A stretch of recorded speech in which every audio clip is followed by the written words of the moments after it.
الحمد لأهله والصلاة على أهلها أما بعد.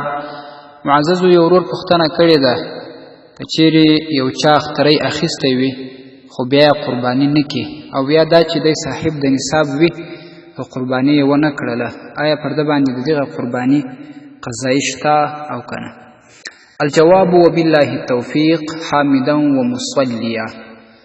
معززو پر چا چې قرباني یعنی اختری واجب وي نو هغه بیا د اختر په دغه درو ورځو کې قرباني ونه کړي نو هغه کم حیوان که د اخیستی وي هغه ورته ولاړ وي، دغه حیوان به ژوندی صدقه او خیرات کړي، د ده به غاړې خلاصې سي، خو دومره ثواب نه ورکول کېږي چې څومره د اختر په شپو کې د قرباني کړې وای.